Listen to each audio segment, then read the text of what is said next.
Good morning.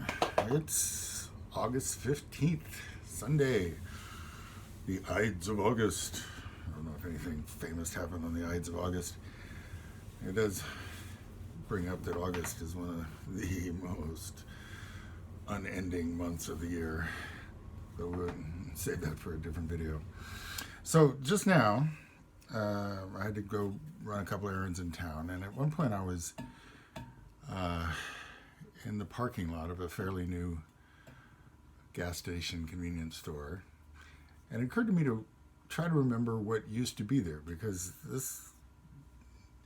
there was just different business there like two years ago, something like that. I mean, they bulldozed the site and redesigned a whole bunch of things, and the view is completely different, which got me thinking about the classic geezer phrase, where the such and such used to be, up there where Vista used to be, or out we have a road here in town that's fairly busy, but if you were in town however many years ago, you know of it. It was called Drag Strip Road, which tells you a lot about the culture out there. It was a well-made road out on the ridiculous edge of town, planning for the future, which is now, and so forth. And it could be kind of fun to talk about. You turn left where that big tree used to be, and oh man, that was so sad. When they announced that the tree was ill and had to be taken down, and so forth. And if you're in a town with much churn architecturally, you may end up with a lot of where things used to be. And it doesn't even have to be architectural. Sometimes it can be the same building, but it's a different business that's in that building.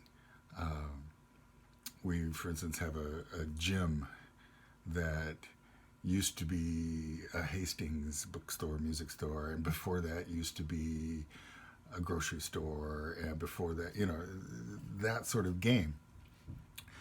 Well,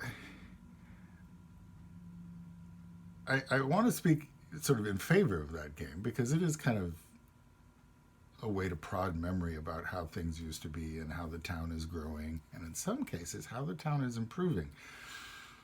And there's a version of it where instead of looking backward, you spin it and you look forward. So for instance, there's a vacant building at the corner in our town, the corner of 11th and Massachusetts Street, a couple of vacant buildings across from an alley, so forth, that have been that way for decades. And it's because the owner is feeling greedy about the value of the property and really, really wants to profit from the sale of it. And, recently proposed something that was completely heinous, and the city shot it down, and now the owner is pouting and still no progress. So one might be tempted to say, in a nostalgic way, where so-and-so used to be, except they're still there, except they're just dead weight on our downtown architecture. There's nothing worthwhile about the buildings. It's not like they just need to shoehorn in another business. No, these are prime candidates for bulldozers and really imaginative architects.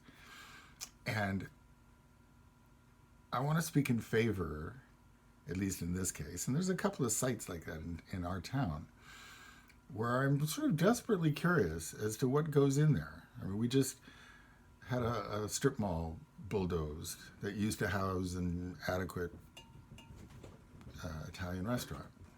I am seriously curious about what's going to go in that spot, because it's a good spot. It's a significant spot. I'm hoping it isn't something horrible or cookie cutter. But this game of development is important, and it can also be amusing. Well, it's important.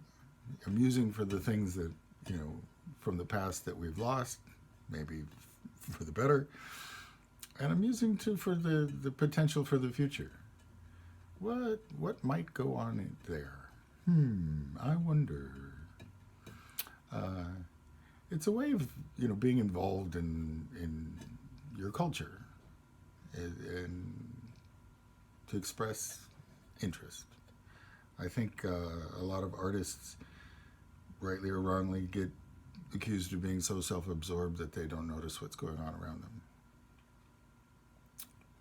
I don't think that's a good way to be. If anything, artists have a better eye for detail than most people. So let's notice things and talk about them. Have a good day.